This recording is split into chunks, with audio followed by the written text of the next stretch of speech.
Catholics. Is Clark coming or? No, I don't believe so. Good evening. Welcome to the board meeting for the regular board meeting on Thursday, July 13th. And we'd like our clerk, Elaine, to lead us in the pledge. Pledge allegiance to the flag of the United States of America and to the republic for which it stands, one nation, under God, indivisible, with liberty and justice for all.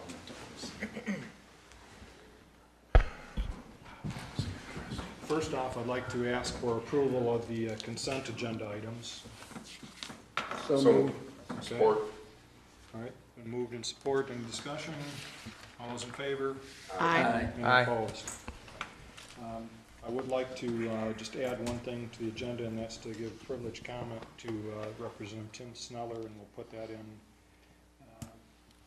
right after citizen comments. Speak. So if we could make that 3A. Tuesdays. We need an updated agenda. That's council.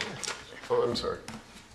Okay, with that, how about an approval of the agenda with the amended? I make a motion to approve the agenda with the amendment. Okay, all those in favor? Aye. Any opposed? Okay, with that, we'll open the floor for citizen comments. Good evening, Mr. Erk. Good evening. Get up here to this fine new microphone. Ed Ertz, 7212 Porter Road. How are we doing this evening?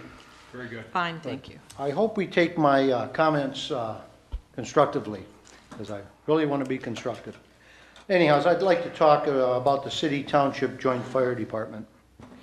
They say joint, you know. I think it's more like disjointed. The tail's wagging the dog sometimes here. After all the years, we still don't have a partnership. And when I talk about a partnership, it's people that have the same thoughts, the same views, the same ideas. We've never had the same ideas amongst these two partners. Who pays for what, who does what. So I say the city and the township kind of mix like oil and water in this situation. It's time for us to realize that someone has to really take charge. It'd be better off that one of the city or the township be in charge of the fire department. The partnership just doesn't seem to work.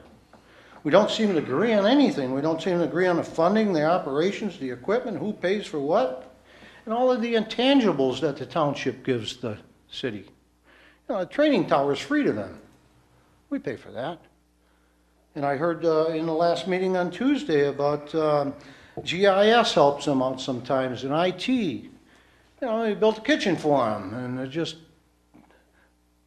it's not joint, it's not a partnership. So, and there's talk of putting this all in writing, and we probably could ask the lawyer this. What you put in writing is, it's all can be challenged. Anything you put in writing, it's only in your interpretation how you felt when you wrote it at the time. So you can't put everything in writing in a partnership. I mean, we've done that in marriages. It just doesn't work out. It's got to be a partnership. So I ask you to really take a look at how this fire partnership is going, because I don't see it going very well. I see it going sideways. We talk about money, but we don't talk about the partnership. So I'll kind of leave that one at that and talk about Tuesday's meeting in regards to the evaluation of MRSA, okay? And bringing it closer to date, not scaring the full years of the evaluation or whatever you call it, of it. It's supposed to be every 3 years or whatever it is, and bring it back forward a year. The evaluation of what, Mr. MERS. MERS. Sorry about that. That's all right. Yeah, about MERS, you know, bringing it up closer. Well, if we do it now when you got into it, you got a nice snapshot. It really looks good. And it could come back to haunt you. So be careful. We want a clear picture over a broader period of time to understand how we're doing. Because, you know, example, just since January 1 of 16, and Earl probably knows this, The S&P's up 17%, and the NASDAQ's up 26%. The Dow Jones is up 21. It's great times for everybody. Just not always great times. So it'd be better to extend that out and take a broader picture to get a snapshot of where you really are. That's my opinion, okay? On the other side, we talked about funding. Not back to 2007 levels of funding. And that is true to a degree. But we have to remember the people of this township, they're the ones that lost the value in their homes and et cetera. The people in the townships are the ones that are back on funding. My home's not worth what it was. Okay? So, and when you talk about not being back to 2007's fundings, we also have 2 millages in there I hope we're putting back in, because we're paying more for the parks to people, and the township doesn't have to take that out of the general fund to pay for the parks. The police department, the fire department is funded somewhat through the millage, where it used to be funded wholly by the general fund. So there is extra money coming that way. We also have less staff. If you have less money, we have less staff. We used to have 2 planners. I remember having an engineer in here. I can remember having a full-time building inspector, and so on. I mean, those are just some things. So we're not spending as much money either because we don't have the staff to do it. You get back to the taxes though, okay, that the people are paying. I happen to look back at my taxes back in 2007 compared to today, 2016. I don't know what's going to happen this year. I'm actually paying $47 more when you figure back in the park and the fire department millage. So the people are paying a little bit more than they did in 2007, not less. I'm one of the people, and I'm sure we're pretty averaged. So I'll leave it at that. Thank you. Thank you, Mr. Well, that parks millage too is for capital improvements, I note, as opposed to operations, so. General fund used to cover capital improvements. That's points well taken. I appreciate it. Okay, any other public comment? I know we have Mr. Thewalt with the Historic Commission. Please, Mr. Thewalt. Thank you. Welcome. I'm Bill Thewalt. I live at 7046 Iris Court in Grand Blanc and been there for over 10 years. A couple other places before that. I'm here to talk the Grand Blanc Historic District Commission, which administers the Perry House on Perry Road. Our last open house was perhaps the most successful one we had on May 20th, primarily because we had the best weather that we've had for any of our open houses, and people came out for that, so we were gratified. Our president, Debbie Honay, volunteered her time and her talents in this direction to produce drawings for the bidding process so that we could complete the kitchen renovation. And those drawings have been completed, or will be by Monday, she tells me. We're looking for the time when the Perry House can be rented out for functions in the township. There has been some, without any advertising or promotion, there have been overtures from time to time for people to do this for showers or small weddings and things of that nature. Another member, she's not an official member, Lisa Easterwood, donated her time and professional talents for drawings for outdoor paths, gardens, and places where we would have different displays during the open houses. We're anticipating funding from the township in their budgeting process.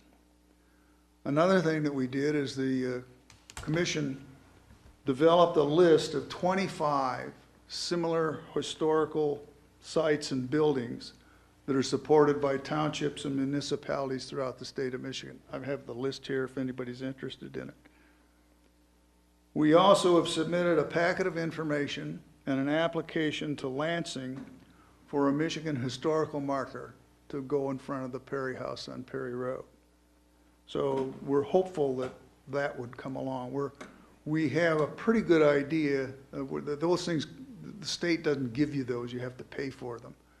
You probably are aware that you don't get much from the state that you don't pay for.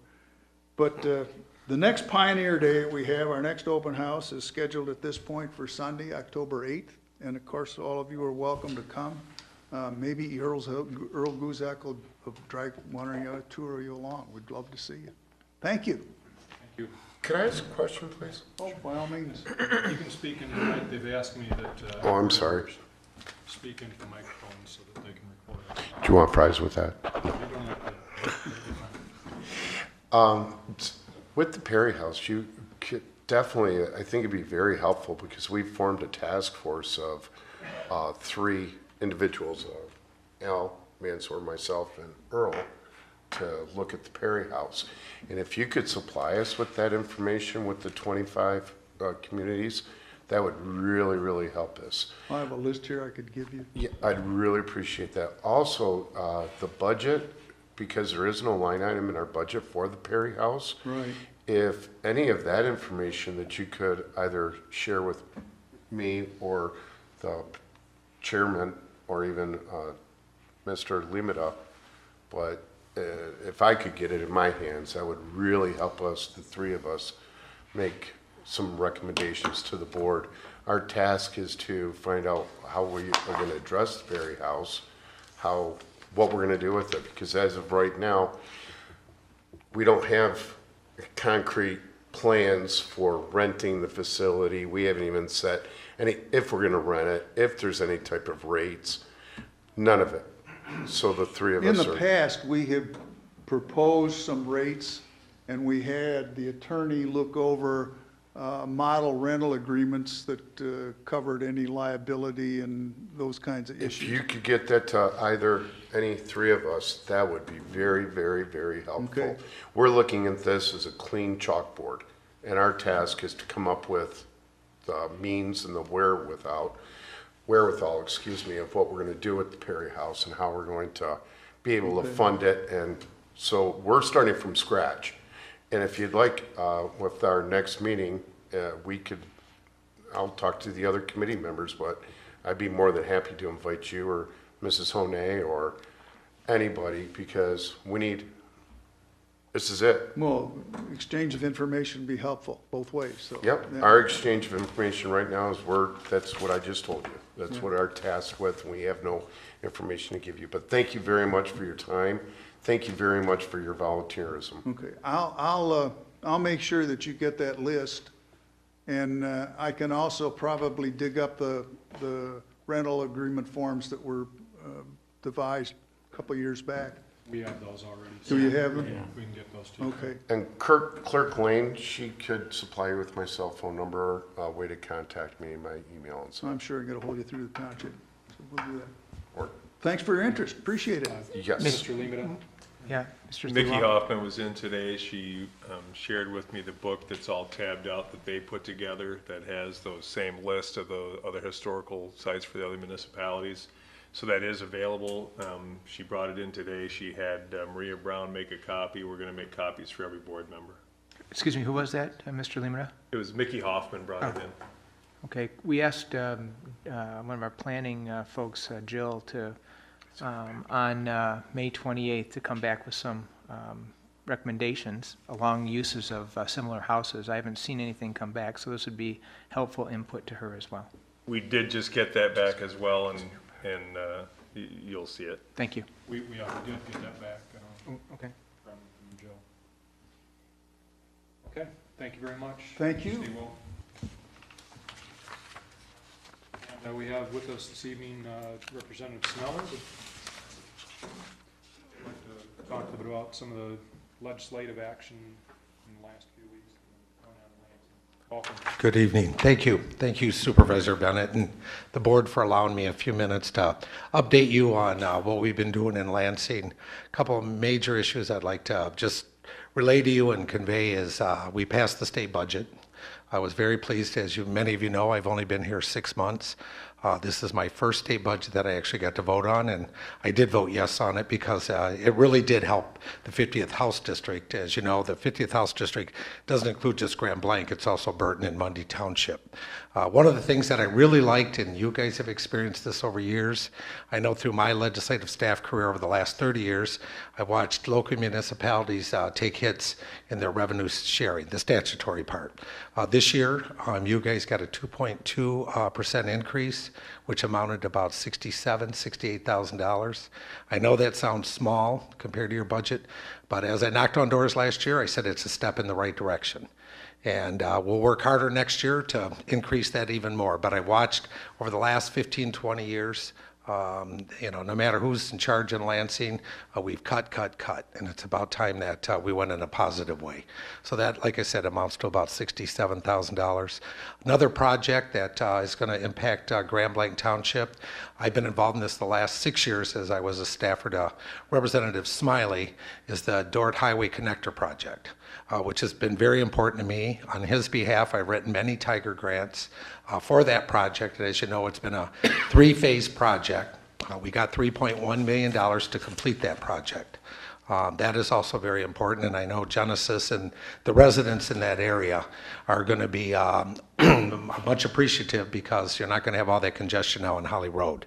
You'll be able to get off Dort Highway onto Baldwin Road and enter Genesis off that way, and I do believe that it will also create a lot of economic development opportunities there. The other thing I'd like to discuss is not so much of an impact on the Township Board, but for years, we've seen a reduction in school aid fund. Grand Blanc is our largest school district in this county. Grand Blanc got about $1 million more. We increased student funding about $25 per pupil. I know on the surface that doesn't sound like a lot, but when you've got the largest school district, that $25 adds up. All of my school districts in the 50th House District got an increase. I was so impressed that even Bentley got like $230,000. So I've always said this is a step in the right direction. When I campaigned last year, I said we needed to invest more money in infrastructure, and I think we've done that. I think we need to do a better job. We did increase some funding towards infrastructure and transportation, but we have a long way to go. But at least we're going in the right direction.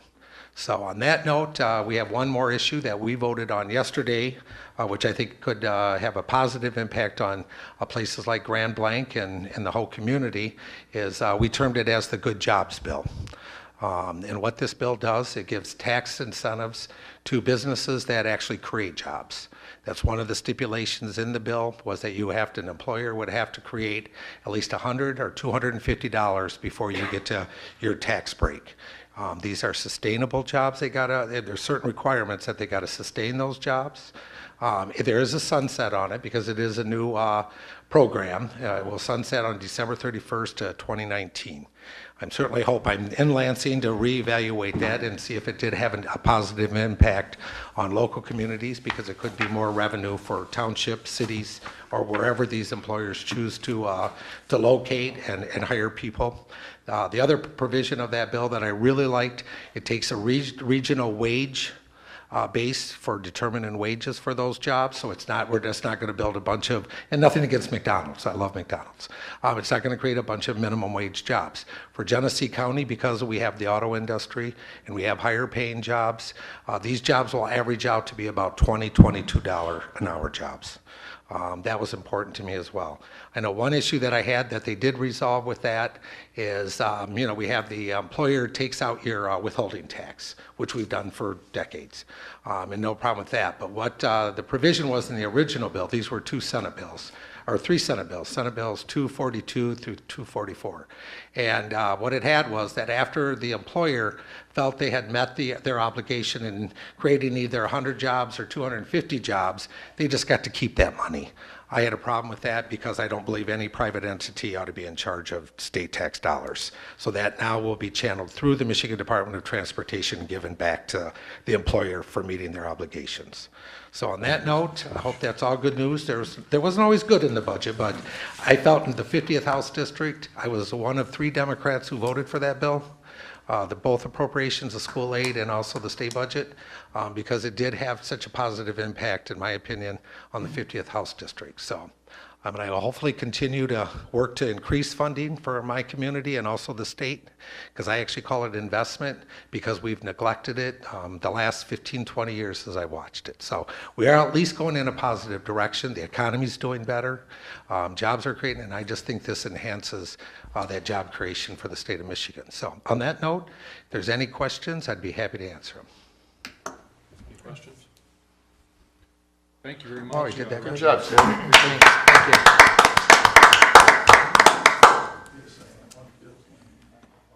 Okay, with that, we will move on to the approval of the minutes.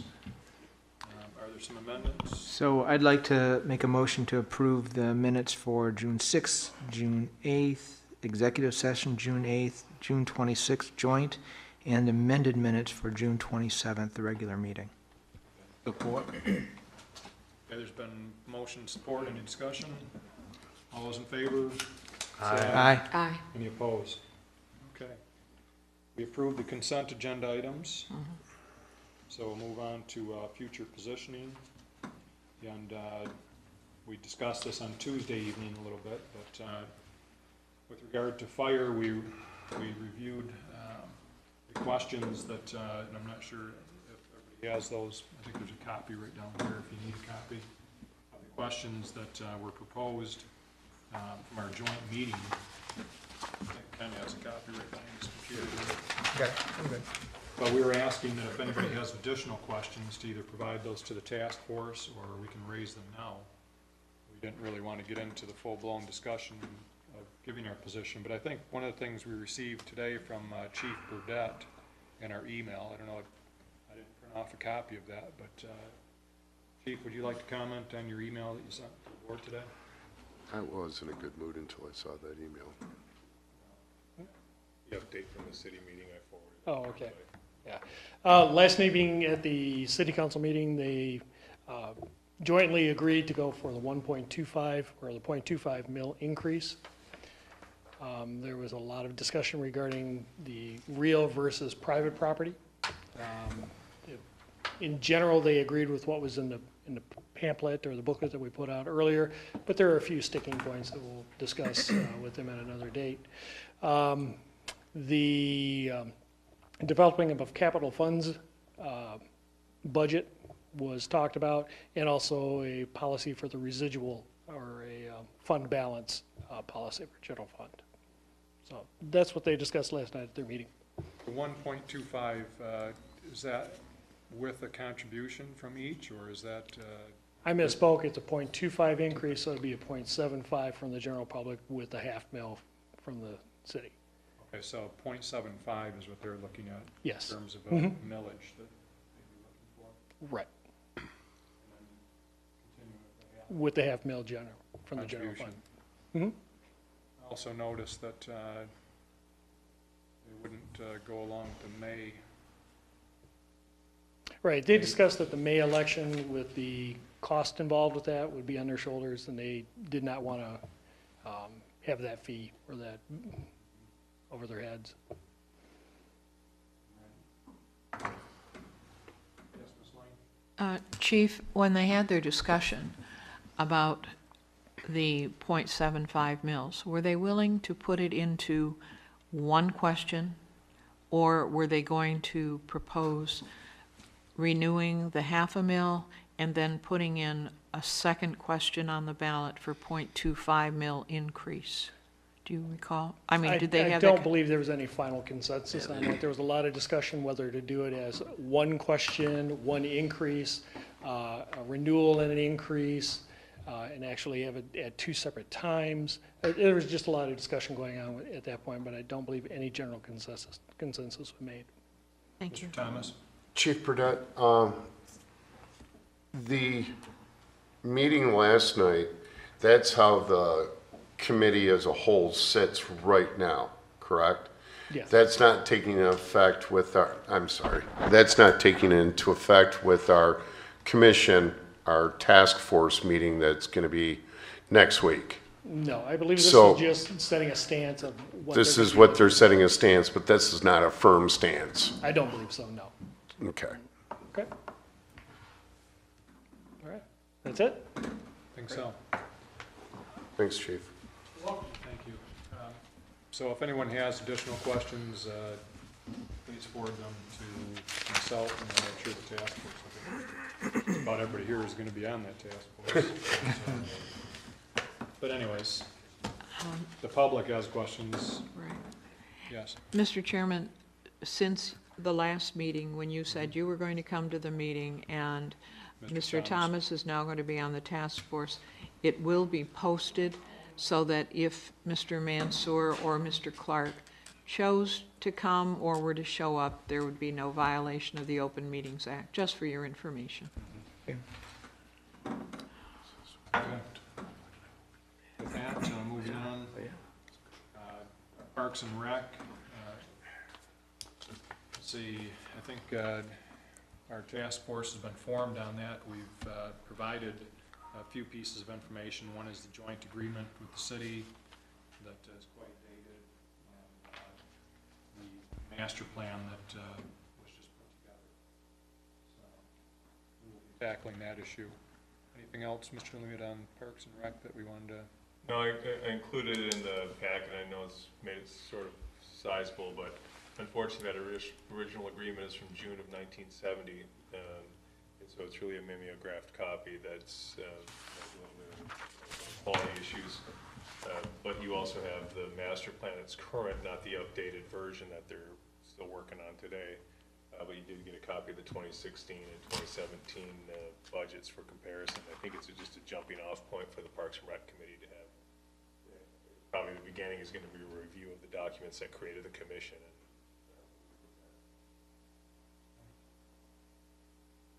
Business attractiveness, Mr. Lee and I had quite a bit of discussion today on the subject. One of the things that we're finding is that Grand Blanc is on the list of some businesses to come to our area. And one of the things that I think business attractiveness, besides looking at what hurdles we have here in the township, looking at what hurdles potential businesses have with the county and how we can work with the county to maybe smooth off some of those rough edges and make it a little bit easier for businesses coming in from outside our county to do business here. So I think that'll be something for our task force, as well as businesses that are already committed to coming here or wanting to come here. One of the things that really maybe as a township not only sells our township's benefits. We've got some of the great schools in Michigan, got a great, police department that I think is a good reason why people move to our area. But I think what we need to do is to put some of that information together, and Dennis and I were talking about, some of the things that will go into that. But it's exciting to see businesses wanting to come to Grand Blanc. And now what we need to do is put together some of our sales pieces, and as well as for Tech Village, we want to have some of that available too. But we did put together, Dennis, Mr. Lehman has been working on with the city is Grand Blanc Economic Development Survey draft, and so we gave everybody a copy of that. It's good information. We also have the information that the Chesapeake group put together that was done for the Tech Village, but obviously that information is valuable to any business in our region. It isn't just specific to Tech Village, so both those pieces will be very helpful to our business attractiveness task force. So, Mr. Lima, did you have anything to add on any of those task forces, or? I think what I started off with for this, and again, I think that you may want to end up combining that business attractiveness and then attracting restaurants and retail. Those two committees combined, because I think you can kind of work in synergy.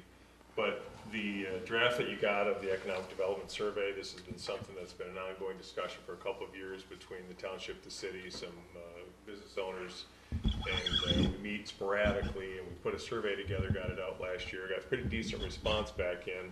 Paula Nas, who is a city commission, city council member, also a professor with the University of Michigan Flint in economics, helped put this thing together for us from the responses. So you have a copy, which I think will just kind of highlight, and it kind of goes hand in hand with the market assessment that we got back from the Chesapeake group on Technology Village, and you can kind of see where some of those things compare in contrast.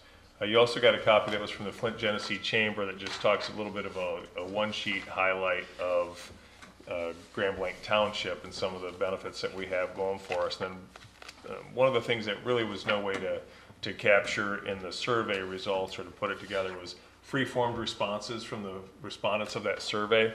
So the nice thing about it was that it's just pure, raw, unadulterated. It's just the responses where people had an opportunity to comment.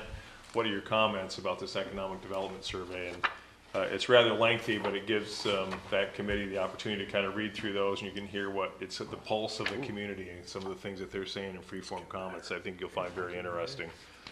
As we put these committees together and keep moving them forward, every time we come across something like this, we'll forward it on to the committee members or to the full board, so every board member knows what the committee's receiving.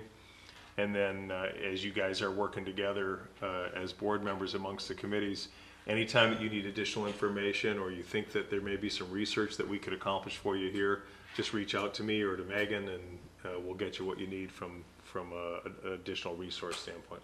And if any of our board members come across information, you know, in publications or what have you, or other municipalities that have done a great job on something, pass it to Dennis or I, and we'll forward it out to our board. But I don't know that everything has to be, you know, invented here. We can take ideas from other locations that have worked and rework them for our area. So, Supervisor Bennett, Yeah, just a couple comments. First, I think it's important that we have an opportunity, kind of make it a well-publicized opportunity for businesses to provide input on, you know, what they see as their current issues, ones that are here, and then I guess actually open it up to talk to ones that want to come here. So attracting and retaining. So maybe that can be part of, as we put promotional materials together, to actually schedule some kind of an event to do that. And the second item is related to business attractiveness versus residential and retail. I think at a high level, I think it's a kind of attractive to want to combine those, but I want to think about that a little bit because business attractiveness plays to the business owner as opposed to retail and restaurants, which kind of, you know, start with the residents.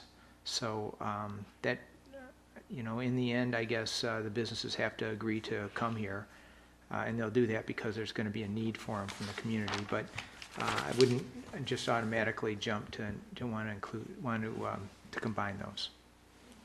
And there might be splitting off of, you know, subcommittees. Sure, absolutely, yeah. Mr. Chair, Yeah, Mr. Massey. I have a comment, probably it's going to be a question to the superintendent. To my knowledge, and based on my research of the township, and when I said my research, I'm referring to the township office. We do not have a record of all of the businesses in the township. I think it would be worthwhile if we had a listing of all of the businesses in the township. I know it's going to take some time to compile that data, but We can pull that out of the assessing record, so it's not, there used to always be one that was kept up to date, and it was back when the township issued business licenses for all the businesses that were located in the township. When we stopped issuing business licenses, we stopped creating the list of all businesses. So it's not like it never existed. We used to have it, but because there was no need for it when we stopped generating the licenses, the assessing department stopped generating it. We can have assessing put it together and pull it. It's not like it's a hard thing to pull out of those assessing records. I guess the question part, do you think it's important to have that listing? Yeah, I think it's good to have. I mean, I think that it's something that we can highlight. We are really lucky in many of the businesses that we have in the community are something that we should really tout and be able to show folks, and especially if the committee that's working on the business attractiveness, it helps. Nothing breeds success like success. When you can show some of the businesses that we have here now, the synergy between why wouldn't you want to be located here too, I think it's a great list. Testimonials would be great for them. Yep. Mr. Thomas? There is a list out because I know that every business has to pay $75, I think we pay a year, $100 and some odd dollars, Bob, Chief. With the fire department has a list of every single business in the township because we all have to pay whatever our inspection. So Bob Chief Burdette already has the list. I'm sure that you have it on a database that you would get it. Got plenty of places. Yes, we have it on a database that we could get that information out of, but we received that information from the assessing office. Yep, so there is the list because, like I said. What's kind of nebulous is though that there's quite a few people who operate business from their home. Right, exactly right. Do they get inspected too? No? No. It's private residence. You drive through neighborhoods and see how many people are working from home during the day, and could be either working for, you know, a Fortune 500 company from their den, or it could be their own business. So it's kind of a nebulous thing as far as, you know, when you say, you know, businesses in Grand Blanc, we're talking about brick and mortar businesses, we're talking about internet-based, you know, what have you. And but I think, you know, you bring up a good point, Mr. Massey, that'd be good to have. And I think one of the things that Mr. Leem and I are talking about is, you know, bringing together, you know, I think businesses in Grand Blanc want to try and do business with other businesses in Grand Blanc, and I think some of those resources may be hidden, and so a list like that may help. You know, if somebody's looking for a software company to do something, hey, we've got Spud Software, and who knows, maybe there's some others that we don't know about that are doing software development. So I think, you know, a list, if nothing else. I know, you know, we have the chamber that has a paid membership list, but I'm not sure, you know, what percentage of the business are actually part of that, but it's a good point, and I think we can work on that. Great point. So, okay, anything else on our future positioning? I think we have our workforce here, and we'll be reporting back at our meetings how we're doing on each of these, so look forward to getting underway. With that, we will move to operational issues. And first up, the board will consider the acceptance of resignation letter from Planning Commissioner member Jay Hoffman. After 15 years on the board, Mr. Hoffman will be finishing out his term on July 31st. I make a motion that we accept the resignation letter from Mr. Hoffman from the Planning Commission. Support. Okay, there's been a motion supporting discussion. All in No, favor? Aye. Any opposed? Okay. Mr. Hoffman, I've asked him to attend, he's going to be tied up for the next several weeks, but asked him to attend the meeting in August, one of our meetings, so he can recognize his contributions to the township. So we may end up dragging him here, but we told him we want to recognize him. Right. Ms. Lane? Last night, I mentioned his retirement to the Planning Commission because they had their revised meeting last night. And so they did, in their minutes, want to acknowledge his 15 years of service. And we're sorry that he wasn't there last night so that they could personally say thank you. Okay, item B, the board will consider supervisor's recommendation for appointment of Mr. John Horcha to the Planning Commission to fill the position being vacated by Mr. Jay Hoffman, expiring July 31st, 2017, to serve August 1st, 2017 through July 31st, 2020. Knowing Mr. Horsha, I would like the pleasure of nominating John for that Okay. service. I'll second the motion. Okay. And Mr. Horsha, would you like to say hello, or anybody have any questions? Maybe you can just tell us a little bit about yourself. And I know about you, but I'm not sure everybody here does. Yeah, I'm John Horsha. I've lived on township for 30-odd years probably, and done business here as my primary point of business. And I'm quite honored to be offered this opportunity, and I'll, do my best to support the ideas and the activities of the board. Great. Mr. Horsha has been a developer here in Grand Blanc and developed a number of residential areas that are some of our are great residential areas. Thank you. So we look forward to your contributions to our board and look forward to working with you. Mr. Thank you. Mansour is our board appointee to the Planning Commission, so I know he'll enjoy working with you. Great, thanks. All those in favor? Aye. Any opposed?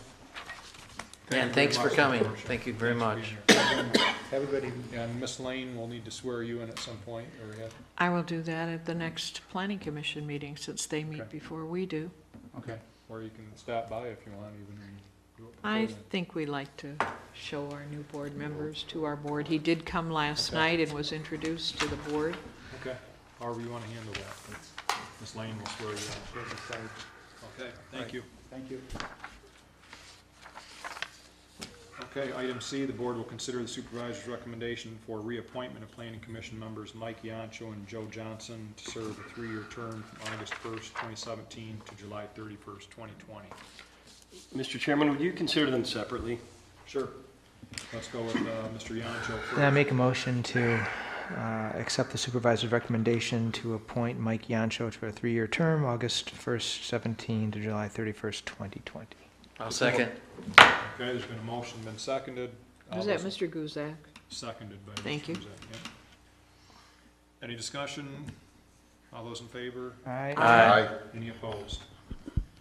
Okay, second Uh, motion. Mr. Chairman, Yes, I'd like to make the motion for elders, that we approve your recommendation of Mr.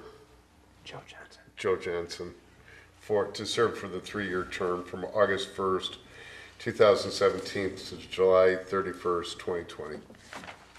okay. Support. Motion, support. Any discussion? All those in favor? Aye. Any opposed? Oh, you're off. Okay, item D, the board will consider the request from Police Chief Ron Wiles to authorize the promotion of 1 lieutenant and 1 sergeant from the department's promotional eligibility list. These positions were planned and budgeted for in the 2017 budget. Mr. Chairman, I'd like to make the motion that we approve the hiring of the new sergeant and for the position and the new lieutenant. Second. Okay, there's been motions, been seconded. Any discussion? Our chief explained on Tuesday at our committee of the whole, the process that he went through along with the committee for selecting these individuals, the testing that was involved, what have you. So if any of you have questions, I'm sure our chief would be glad to meet with you and talk about that, but we did cover that thoroughly on Tuesday. So there's been a motion, it's been seconded. Can I have Any- one point of discussion? Sure. Chief, what enhanced capability or what benefit is the township going to get by filling these positions? The key position is lieutenant position, which is largely going to be an administrative position. As I think I've mentioned at past meetings and mentioned also on Tuesday, our command structure has been depleted over the years, not because of lack of work, but just because of retirements and the economy and failure to replace those positions. Currently, I have all 6 of my sergeants doing administrative duties. That takes away from their primary task of supervising officers on the road, making sure that they're adhering to our policy, our standards, and doing things the right way. Also, currently, myself and Captain Belzman are the only administrative people in the department. Myself, I'm doing functions as the chief that I probably shouldn't be doing. They should be going down to the captain or the lieutenant. So the lieutenant role will be huge in taking those administrative responsibilities, putting them with one person, a go-to person for that, so other people can focus on what they should be doing for the police department. Thank you. Chief, real quick, I'm not sure if you covered this on Tuesday, but if this gets approved this evening, when were you going to announce and hire the 2 new individuals? Yeah, contractually, after that, I get approved, should I get approval from the board, I have one more step I have to take. Contractually, I have to post the open positions. Like I mentioned on Tuesday, currently we have eligibility lists. If you made that eligibility list and you're interested in the posting, in the position that's in the posting, you have to submit a letter to me expressing your interest. That has to be posted for 10 days. After that 10-day period, I can make a selection. So in 2 weeks? Correct. And the list is already down to the 3 individuals for That's both correct. positions? Yep. Okay, there's been a motion, second. Any further discussion? All those in favor, say aye. Aye. Any opposed? Thank you very much, Chief. Item E, the board, let's see. The board will consider an update from the OPEB committee reporting on the year-to-date performance of the investments in the retiree healthcare funds and MERS. The board may consider approval of moving the OPEB actuarial valuation report up a year to better gauge the impacts of our long-term strategy for addressing unfunded liabilities. So, Mr. Limita, did you want to comment on that? As I explained on Tuesday's meeting, we want to give you a report back as we, this has been a little bit over a year since we started the initial change to our investment strategy that the board approved last year, and we moved the money into a MERS plan for investments for our retiree health care. Like the memo explains, we remain as a group very impressed with our continued returns. This committee consists of Treasurer Guzak, myself, Trustee Kent, Kathy Zostak, our Finance Director, and Chief Ron Wiles. We initially started out with the idea of how we wanted to have a diversified portfolio in the split spread between bonds and other investments. Looking at it now, the change does not really require any reallocation. We think that we chose very wisely. The investments that we chose all had at least a 10-year or longer track record, and we recommend that we continue with that strategy. I did point out that we do now have a balance in there of $7,005,155 from our initial deposit about 13 or 14 months ago, $5.5 million. Means that we've earned nearly $900,000 when you take out the additional contributions we made, and we expect that we're going to be able to make another nearly $1 million investment into this fund at the end of this year when we bring back down that fund balance to the 12 to 15% general fund operating expense and reserve. So the one question before us is that we've made some changes. We had a three-legged stool strategy for what we're going to do to address our unfunded liability when it comes to retiree health care. The first, was to change our investment strategy, and that's the result that you're looking at this evening. The other was to ask employees to participate in our negotiation process, and we did settle all of our collective bargaining agreements, and has new retirees paying a percentage of the premium in retirement, as well as it eliminates retiree health care for any new hires.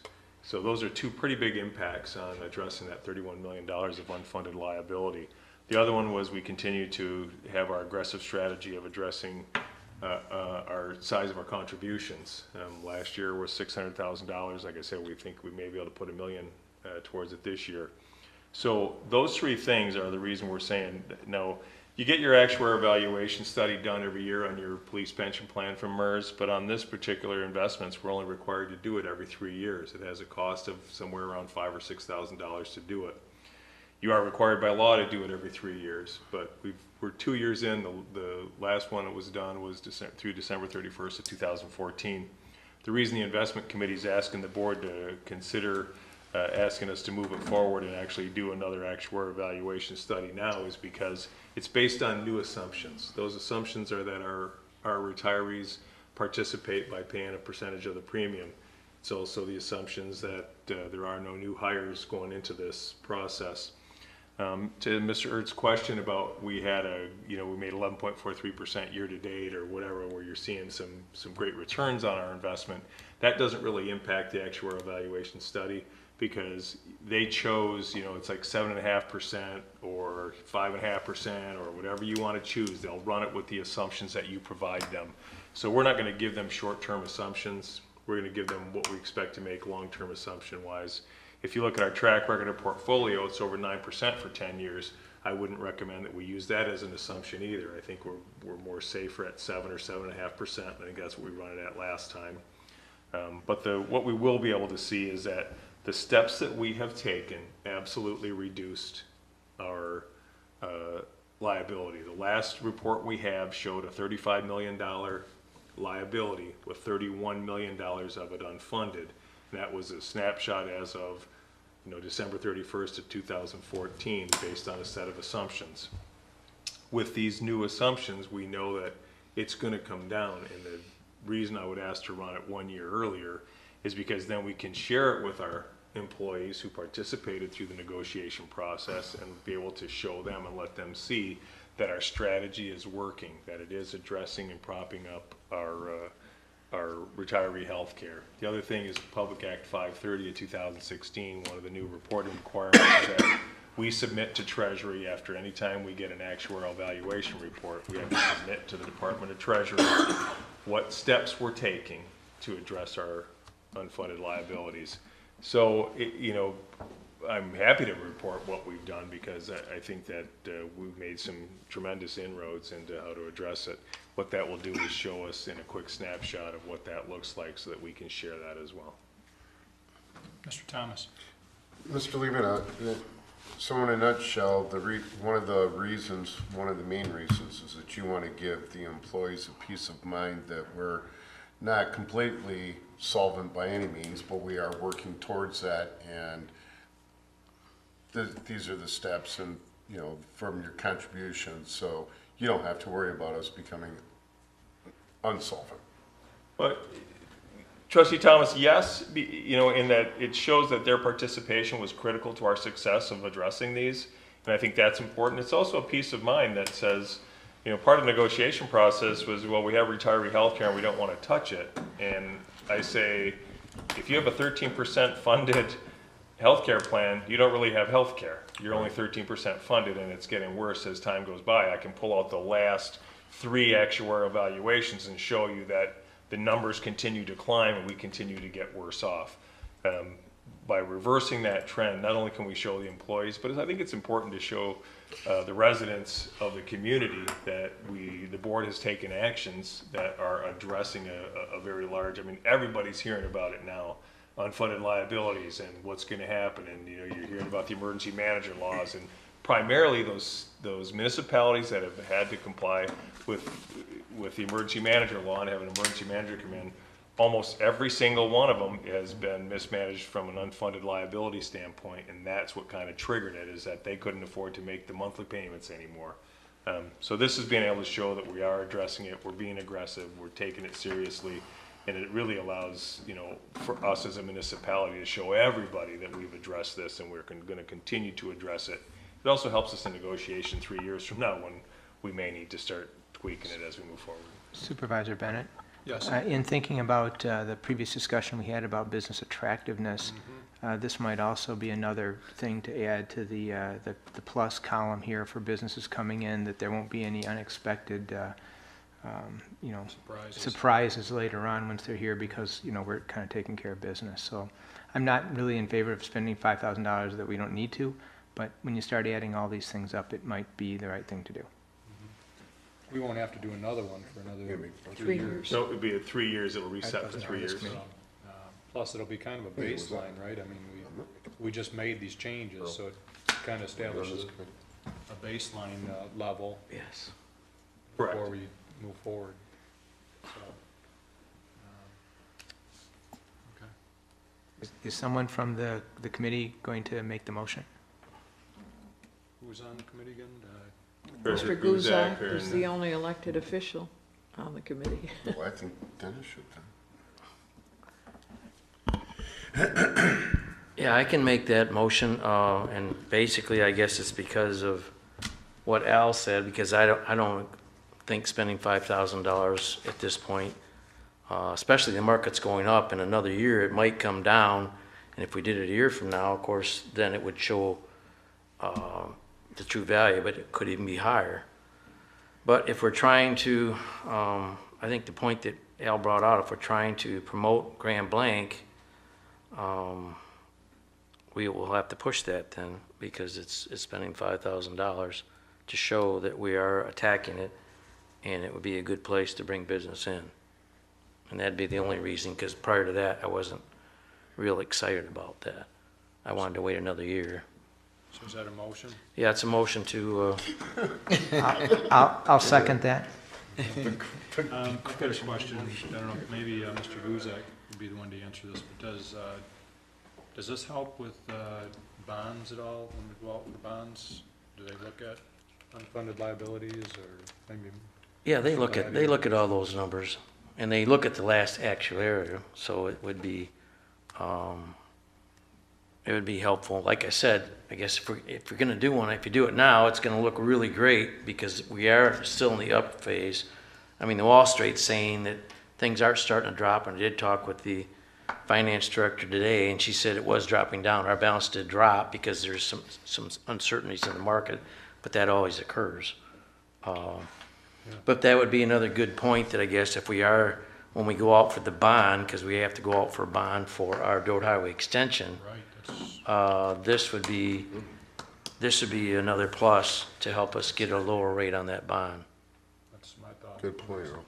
Next couple of years, we've got some significant bonds, and I was just wondering. Well, yeah, it's gonna be when, and, well, I'm not sure if it's next year, because we haven't got that far, but we know, Mr. Sneller has been pushing, for the extension, from the federal grants and things, and they're pushing pretty hard, and he said they were also, he mentioned that.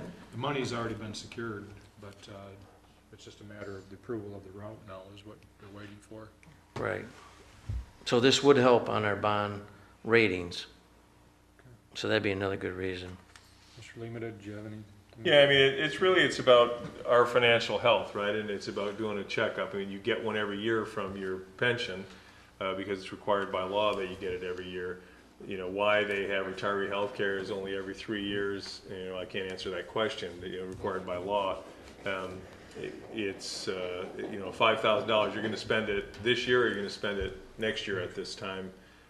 Sure, we're shaving a year off of it. We only have 2 years into it, but we have made significant changes. And if you recall, 2 years ago when I first got here and we got the evaluation study, I had them rerun it because the set of assumptions were so vastly incorrect compared to what the market was that I had them rerun it with the new assumptions. I think we paid them $700 or $800 to do a rerun because the assumptions were off on what we were earning and everything else. So I mean, once we changed those assumptions and reran it, it changed from a $21 million liability to a $35 million liability. But that was more realistic for what we were seeing than compared to what we had initially put in there. What this does is it takes those assumptions and it resets the assumptions again. So we've made drastic changes to it, and I think it's when you do it this time, you're going to be able to say, look, here's the steps we've taken, and here's what the change that it had on the assumptions. It's multi-million dollars worth of changes is what I would anticipate when we get it back. So I think it is key, and it shows investors when they're looking at us that we're solvent and we're taking the right steps like we're supposed to. So, Mr. Lemina, then, if you amortize the cost of this thing over 3 years, then really pulling it ahead a year only costs us $1,600, right, or $1,700, if you think about it in that regard. Correct. So $1,600 or $1,700 bill for all these things.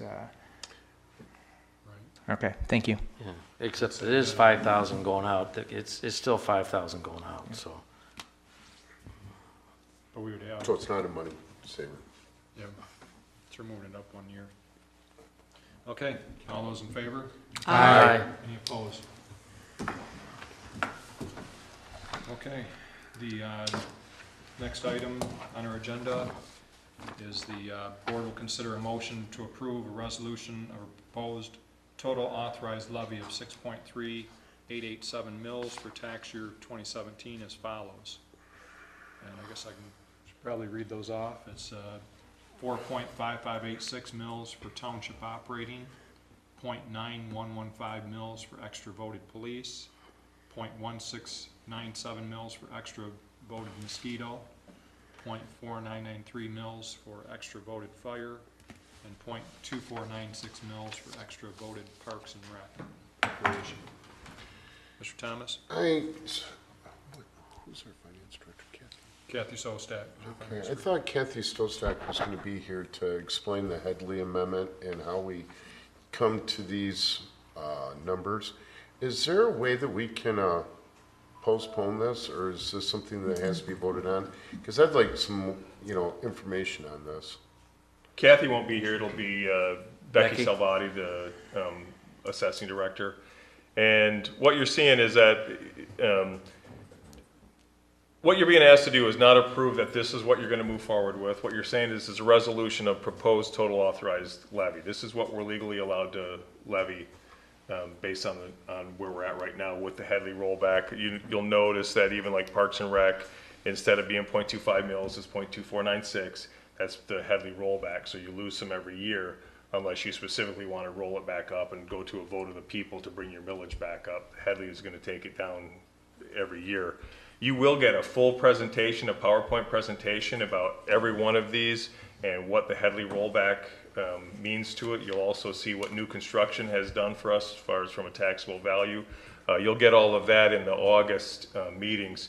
This is allowing us to, you have to pass the resolution of the proposed total authorized levy for tax year 2017, and so that we can accomplish the next agenda item, which is to set a date for the Truth in Taxation public hearing.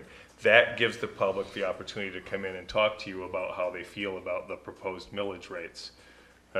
So during that Truth in Taxation hearing, we have the assessing director come in and give the full PowerPoint presentation and walk you all the way through what the impact of Headley has been, what the impact of new construction, again, and why we're requesting the levy that we're requesting. This doesn't mean that you've passed this. It doesn't mean you've approved it. You'll have to do that after the Truth in Taxation hearing. This is just allows us to say, yes, this is a proposed millage rates that we intend to levy, so that we can set the date and move forward for, just so we can have the public hearing. Mr. Thomas? I'd like to make a motion that we approve the resolution to, for the proposed tax increase levy of 6.3887 mils for the tax year 2017, and as follows. Okay. And it being a resolution, it's. This motion, is there a second? Second. Okay. Discussion? Yes. Go ahead, Mr. John. I just wanted to re-comment on that. Basically, these rates have been reduced down, like you said, Parks and Rec, Fire, and I don't think the mosquito was, but they're set back to the Headley agreement, which we have no control over, I believe. Isn't that correct? Right. Because of the new Dennis? construction. Yes. I'm sorry, what? These are set to the rate by the state, we're required by state law, the Headley law, to reduce these down, right? And Becky has set them to that exact value, right? Right, we hold the Truth in Taxation hearing because it is an increase. If it's, you don't even have to hold a Truth in Taxation hearing if there's no increase in the amount of taxes that will be collected.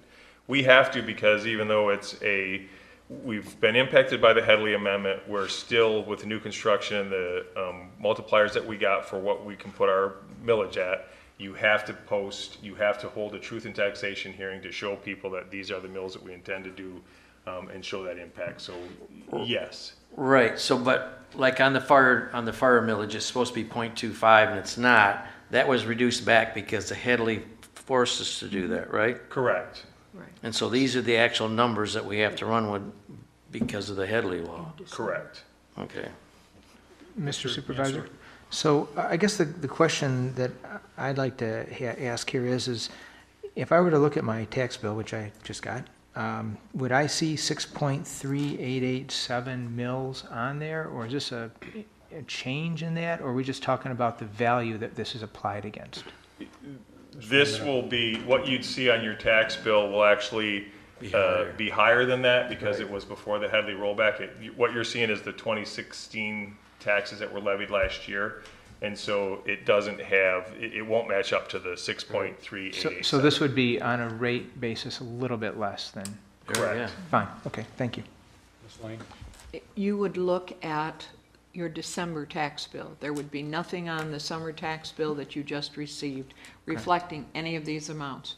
Township levies are all done on the winter tax bill, and that's what we're preparing for in order to also then instruct Dennis, knowing what this generates.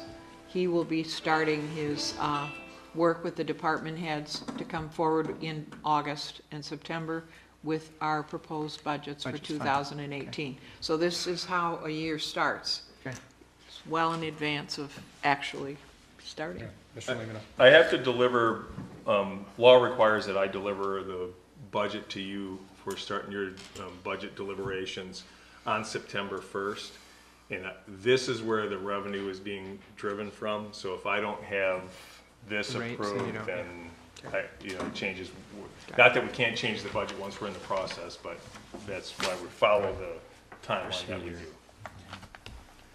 Okay, so any other discussion? Is this a resolution? Yes, sir. Okay, we'll call for the vote. All right. Same. Mr. Massey, Yes. Mr. Mansour, Yes. Mr. Thomas, Yes. Mr. Guzak. Yes. Myself, yes, Mr. Bennett. Yes. Thank you, gentlemen.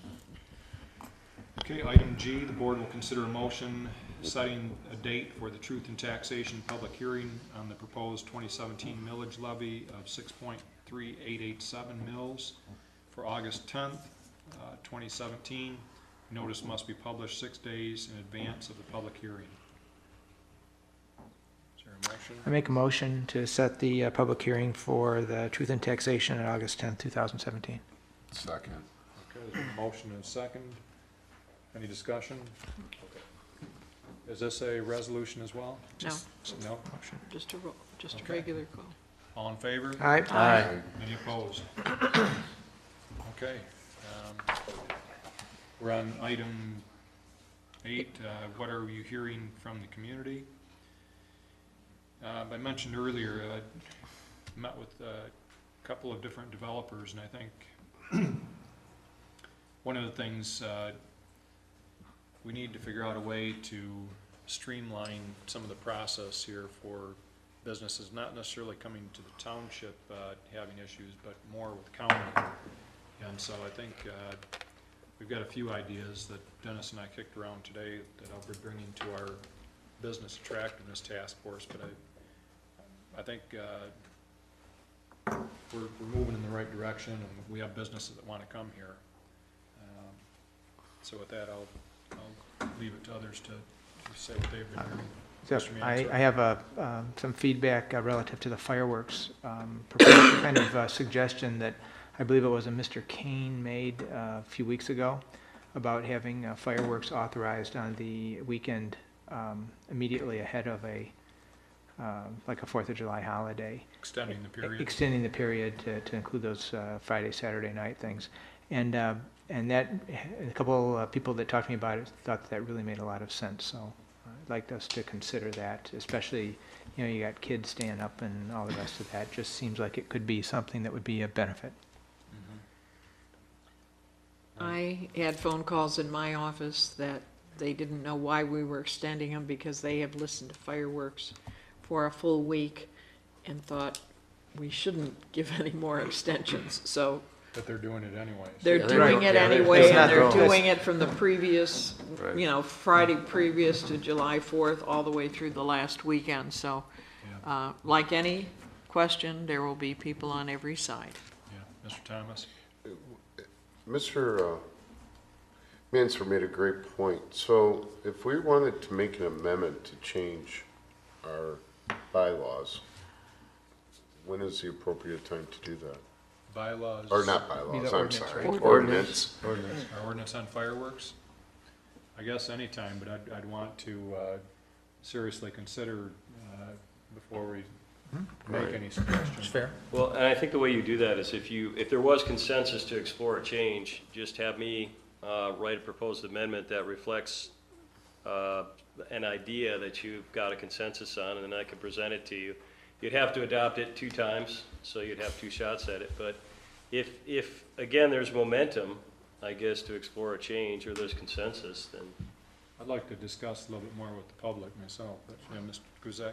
Yeah, what I would like to do is I'd like to discuss it with our fire chief, as well as our police chief, because I know the more fireworks are out there, possibility of more fires, there's possibility of more parties, and it affects both these gentlemen tremendously. So I want their input on that, whether they think it's a good idea to extend these. Because like you said, we've got them shortened now, and we have people shooting them anytime they want. And of course, the police department, is trying to enforce as much as they can, but they're not out there, they've got other things to do besides doing that. But if it does start a fire, it's definitely going to impact our fire chief, and the needs of the people coming in. So Most fires would. right, So we would, but it's adding potential more. I'd just like to have his input on both of it, and then that way, when we do consider it, at least we'd have all the facts. Mr. Supervisor, Mike, so at this junction, would we form a task force and reach out, or how do you want You to? know, we can discuss it further. I think, you know, maybe a task force. I think we can explore it. I'd like either of the chief to let us know what they're hearing. Obviously, they get the phone calls probably more than we do in terms Well, of. my question is, how do we do it, Mr. Chairman? We have an decide- answer we can- coming up. Yeah. I can tell you, we field a lot of fireworks calls. When I say a- Positive, or people calling to say they're enjoying them, or? Pardon me, Keeping Chief? out the time extended, right? You know, this is the hot time of year for fireworks, is the 4th of July, but keep in mind that our ordinance spells out several major federal holidays where fireworks are allowed the way before, day of, and the day after the holiday. Yeah, so it isn't just 4th of So July. it's not just the 4th of July that's an issue. The 4th of July is the big one, of course, because it's the 4th of July. So I think it's something to consider if you consider trying to, you know, change the ordinance to allow, you know, weekend before, if it doesn't fall on a weekend, that there's several other holidays that this ordinance affects. One of the things we did to try to corral all this in is when we talked about the municipal civil infractions, last year, I believe, the state law was amended to allow local municipalities to include time restrictions, which we did not have before. So we did that through the municipal civil infraction process to put in some time restrictions. Our officers' goals when they go to a fireworks call is not to necessarily enforce, cite, or arrest somebody. We want them to stop doing it if it's unreasonable or outside the ordinance. And 9 times out of 10 they do. They stop, they go in, they put it away, whatever the case is. The ordinance is there as a tool for those people that continue to violate, that we get repeated calls on, that kind of stuff. That's how we view it, because we go to a lot of these calls again. So just a couple things, food for thought, I guess. Sure. Chief Burdette, do you have any input, or?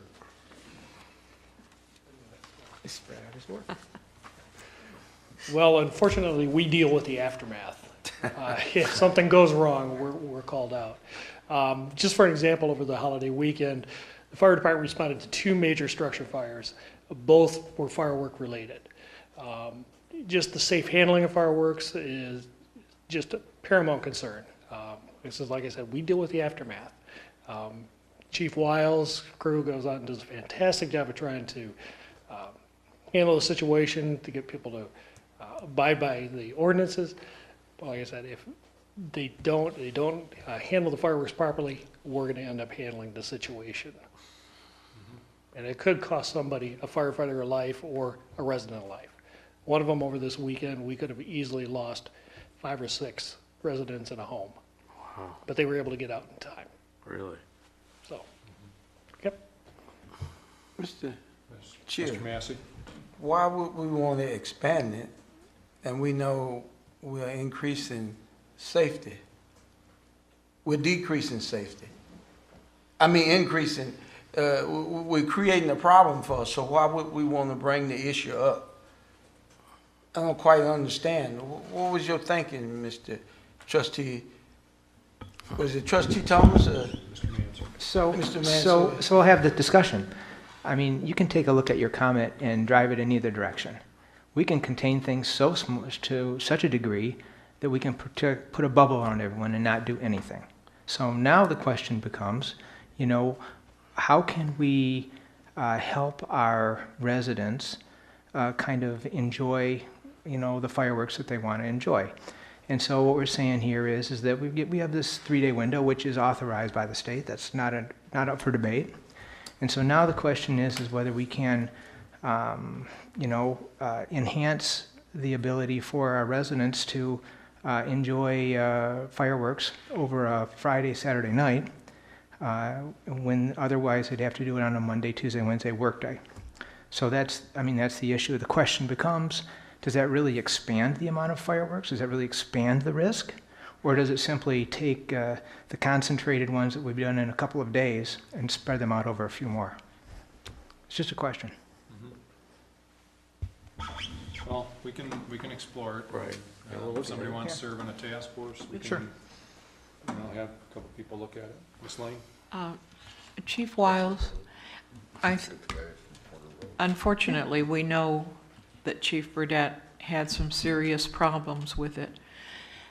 Would you explain to the board how many people or how many homes did our police department have to, not have to, but how many homes did they go to? How did they determine where to go? And what kind of policy or procedure do you have, or did you have during that week between the weekend before and the weekend after the 4th of July? Chief Wells, I think Mr. Guzek wants to. Yeah, I would just like to, when I brought this up that I wanted their input, I mean, I was just calling you up and not for all the details on it, because this is a blind side to you.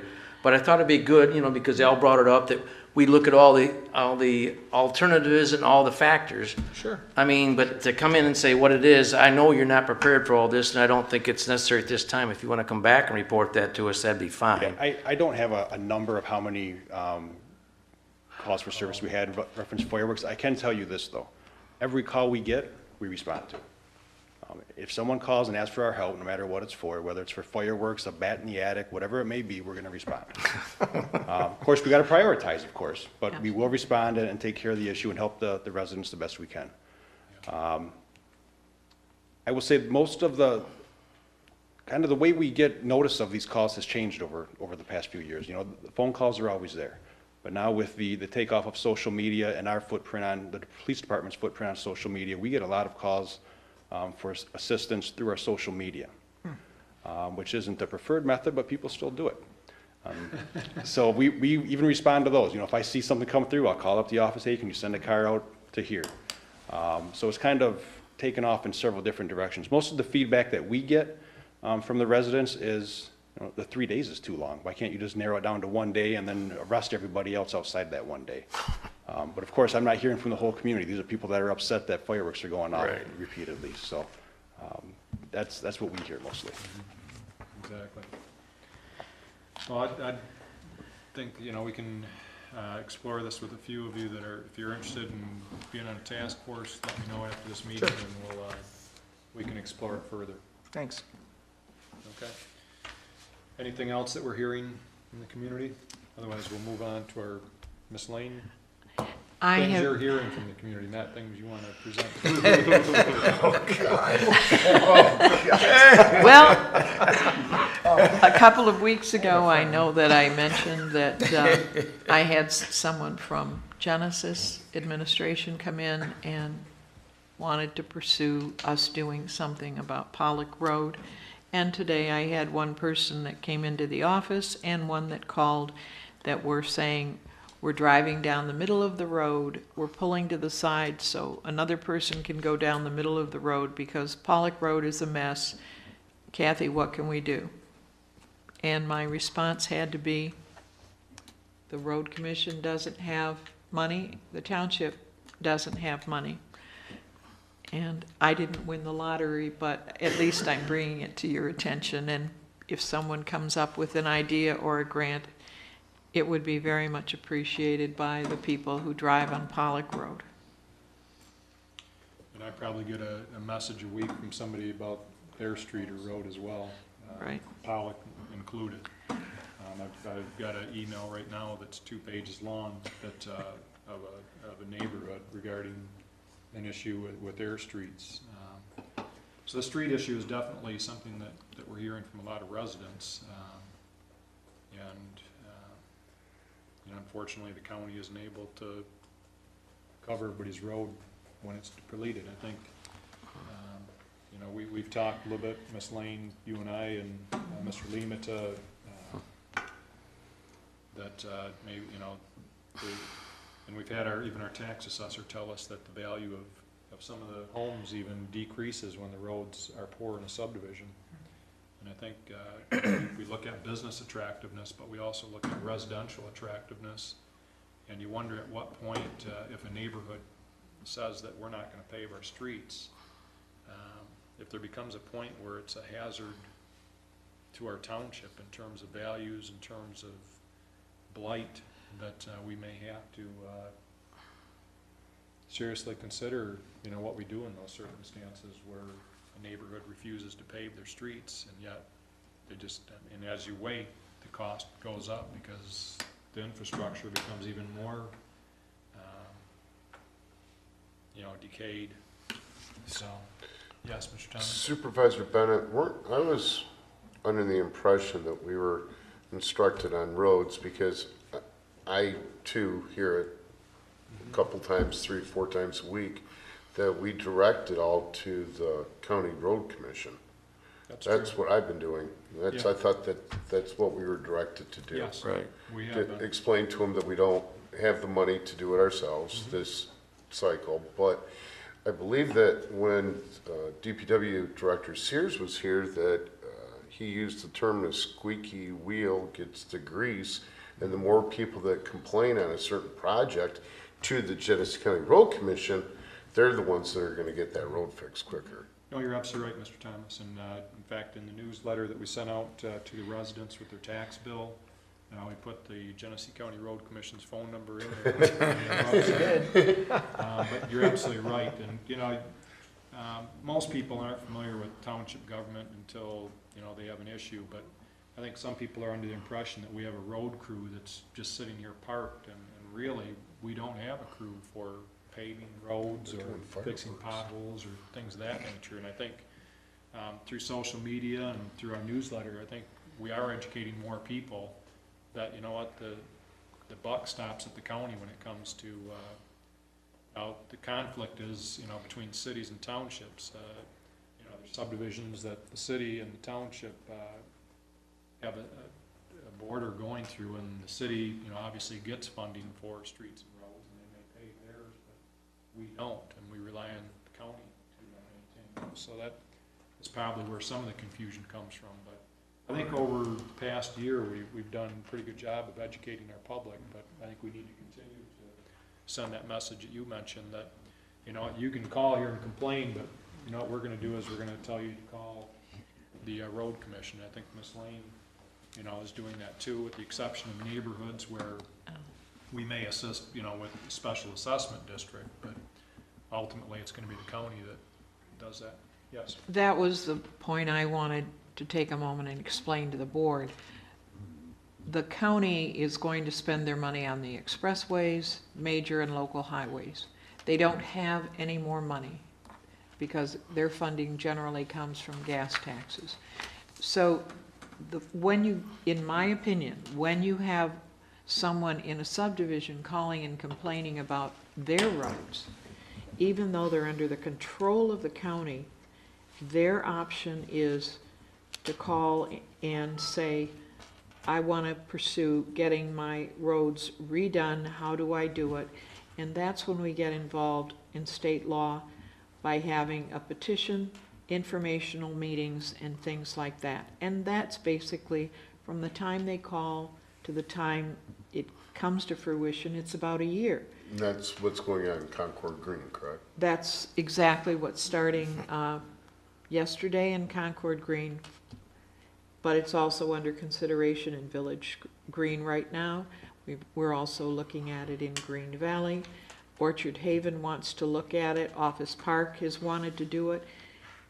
We are working in conjunction with the Road Commission. Now is their busy time, so getting estimates is not as easy, but at least informing the people gives them some relief. Saying your subdivision road is bad, calling the Road Commission is not going to help. It's, But not subdivisions, what But if major it's filling a roads? pothole, Well, absolutely, because, if you do have a pothole in your subdivision, you definitely call the road commission because they own the roads and we want those potholes fixed. If you don't call them, they won't get fixed. What Ms. Lane is talking about is true. We can repave them, but that's a long process. But in the meantime, the county owns those roads. You have to call them to get those potholes fixed so nobody gets hurt or damaged. And they've got procedures for that, and that's who you call. Yeah, and we'll work on educating even more of the public on how those roads work. I think with our task force is going to be working on that. With that, I want to move to board reports if I could, and if anybody has a brief update on what's going on with their particular committee, So, If you don't, that's fine too. Mr. Mansour? yeah, so just a quick one. Planning Commission met yesterday. I was unfortunately unable to attend, but the part of the major topic was the initial ordinances having to deal with Technology Village Center and Park. So Okay. it's starting to percolate. Thank you. Okay.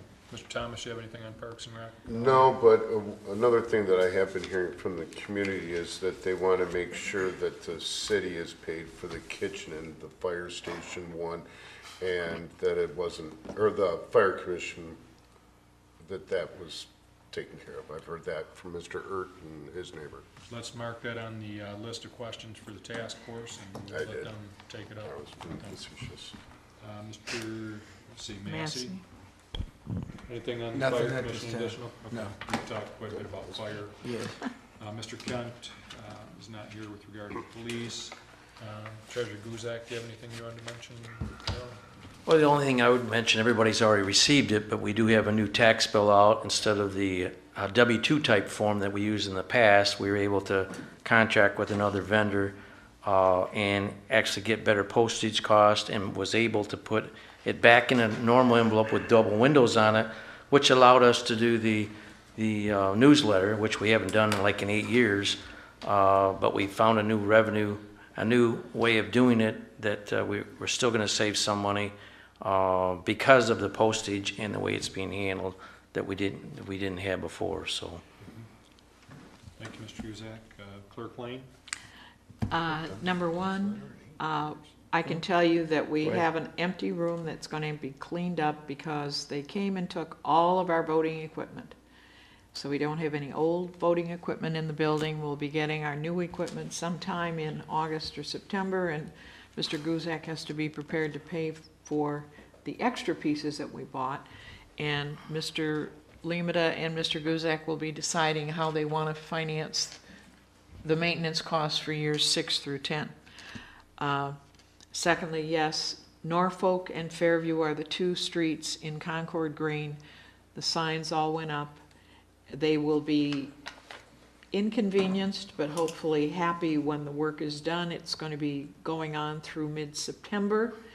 Mr. Guzak and I are working on the cost. Mr. Guzak's working on getting bonds lined up to finance that, because the first bill that people will get will be this December on their tax bills, and they can either pay it in full or spread it out over 10 years plus interest.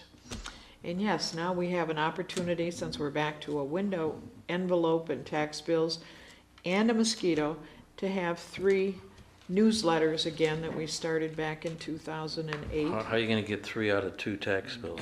Well, and the mosquito, because we can do that one, just like we did before. Anything else, Ms. Lane? That's it. Okay.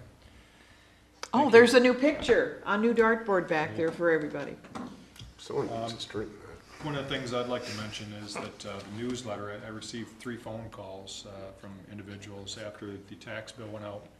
And 3 individuals left messages. They said, hey, I just wanted to call and tell you guys at the township that the newsletter is fabulous. We appreciate all the great, one of them was an individual that moved here a year or 2 ago and said that, it provided a lot of great information that we didn't have before.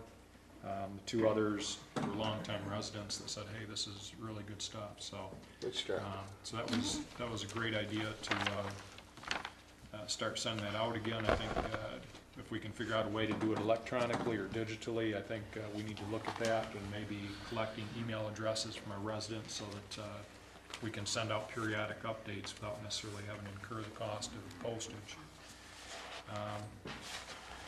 There's some exciting things, I think, coming our way here in Grand Blanc that Mr. Lehman and I have met with the city and with the chamber joint meetings, Grand Blanc Chamber that is, to talk about business development. And one of the things to be thinking about is a tagline for Grand Blanc. In terms of, and this is just rhetorically, I'm not asking for a response right now, but think about what Grand Blanc means to you, and if you had to summarize what Grand Blanc, how you would summarize it. I don't know how to say it better than that, but not a mission statement, but you know, who are we, what are we, and how do we present that to other people in a short tag. So that, maybe that's a job for all of us to come back and give us our ideas, but we're working on that with the city and a few others. But Mr. Lee and I have also met with the chamber, the Genesee Flint Chamber, on numerous occasions over the past month, and talking with them on how they can be of assistance to us as we gear up for our business attractiveness. We're looking at marketing studies, what we can do to build on what we have here, but also use their expertise to help us to market Tech Village, to look at what properties we have available, and the opportunities, so that when obviously they have an opportunity, they can share it with us. So some exciting things there. We've met with a few different developers that have some great ideas. Some of them we can't talk about yet, but I think Dennis and I are very excited about some of the possible things, and some of the things actually that have committed to coming here that I think we'll be seeing. I've been to a couple of Genesee Flint Chamber meetings, and I've had a couple of individuals come up to me and tell me they're working on some projects here that if they come through, they'd be really great for our community. So just a lot of positive things, I think, in the wind that could be headed our way. And I said before, we're working on some ideas on how we remove some of the hurdles, not necessarily things that our township has in the way of businesses coming here, but maybe it's things that our county can help us to do and would help everybody in the county, not just Grand Blanc Township. With that, turn it over to our management reports, and Mr. Laddie. Nothing to add tonight. Okay. Mr. Limita? Just one thing is about the budget time frame. The budget worksheets will go out to department heads next Friday from Director Zostak. I've already put the narrative together, given some direction to department heads and what I expect. It'll also be the updates to the capital improvement plan. And the budget time frame gives them about 3 weeks to get it back to me. We'll start those meetings sometime mid-August, and the budget will be in the board's hands on September 1st. The timeline will be included. You'll see all the transmittals that went out to department heads. You'll see the budget format will come out with historical data, the projections for the remainder of fiscal year 2017. There will be the department heads requested budget, the manager's recommended budget, and then you'll have at least a month to digest it, go through and look through everything, and then we'll start those budget meetings whenever you're prepared for, we figure by October, with the idea that we would hopefully have the budget public hearings and have it passed in the last meeting in November, but that still gives us one whole month if there were any other discussions or the board wanted more time to make a decision on passing the budget. Okay. One other point too, the meeting on the 25th of this month, there's a couple of us that I know are not going to be here, and talking to a few board members, and I talked to Mr. Limita about that meeting, and if it's imperative that we have that meeting or not, and he felt as though we probably could wait to our August meeting. So unless... Does that require a motion? Sure. So I make a motion to cancel the July 25th board meeting. Support. Okay, any further discussion? Mr. Goose? Yeah, I just have a question. I know that, to Mr. Limita, we don't have to respond to the city, because I thought we were going to the committee was going to respond to the committee at that meeting. So on the 26th, when we meet with them, we'd have a firm commitment from our board. We won't have that firm commitment then, right? We won't, but at the same time, we're going to have that joint meeting with the city on the 26th, and we are meeting as a township task force, not next week, but the Monday after, and then we will be able to go through. We do know where the city went with Chief Burdett's responses in their council meeting. I think we all have our walking papers basically from this board and how we want to feel the task force. The Township Task Force has the opportunity to discuss it, and we can certainly send that out. And if there's any objections from the board, I mean, we can handle that before we go to that meeting. Our Township Task Force is this upcoming Monday, correct? The one after, the One after, 24th. But we thought we'd be able to come back to our board and say, here's what we want to present, make sure our board was in agreement with all of it before we went to the city, but we won't be able to do that now. I think what Mr. Lehman is saying is that our task force will meet on the 24th, correct? Right. Correct. Yeah. We have the opportunity on the 24th to send it out to our board, what the task force has come up with, and I think we pretty well have consensus on where we're at. We just heard that the issues that Chief Burdette gave us, that the city came up with, weren't necessarily cast in stone, so I don't know that they've come up with a firm. Well, I think the board's firm, it's just that the commission's not firm, is that correct? What I took away from last night was they decided to go with 1.25. Mm-hmm. With further discussion, it possibly could be swayed From the task force. No. from the task. Oh, Correct. Yes. That, we're meeting that Friday. No, I thought it was the board last night that said that. The board said Scott, last they night, Right? but with additional information from the task force, the joint task force, I feel that the 1.2, or the 0.25 could be changed. So it's not written in stone from the city council. Okay. So if we came up with recommendations from our task force and they're run by our board, and we can get input from our board before we meet on the 26th. Yes, Ms. Lane? Again, I want to reaffirm the fact that we have a township task force that will meet a week from Monday. We have a task force joint with the city that we will meet with. We are not meeting to have a final with the city, township, and fire commission until September. Right. So, September 11th. So we I'm, got plenty but of I'm time. trying to, That's it very sounded good. like things were getting rushed, up. and I just wanted to remind you, we're still in task force, still in gaining information, Right. having discussions. Nothing is going to become firm, or needs to become firm until we're planning for that September joint city township fire commission meeting. The July Okay? 26th joint meeting Is is a joint task force. Task force Right. meeting with the city, and Right. that is again, Yeah, but the city, but they are gonna mention that the city said this is what we want is 0.25, and I wanted to come back with, well, we want X, or we've decided this, and that's fine. yeah. That's my whole I point. think that's appropriate, but Well, I, I'm but just it- saying, we won't have that, that's fine. With several of us missing on the 26th, that probably won't happen anyways. Anyways. A regular board meeting here, we're canceling. That's fine. so at least Okay. there's still There's been a motion and a second. not to adjourn yet, unless, No, it's No, to, this is this to is- postpone, to postpone All or in cancel favor? the meeting. aye. Aye. Any opposed? Okay. Anything else come before the board, or actually, is there a motion for adjournment? I'd like to make a motion to adjourn. Support? Dies for lack of support. Guess we'll keep meeting. I will support that, Mr. Massey. Mr. Mansell. Man, Mr. Massey, Whoever you are. every All right, all in time. favor? Aye. Any opposed? Apologize, Al. All right, thank you very much. All right. What do you mean, apologize, Mr.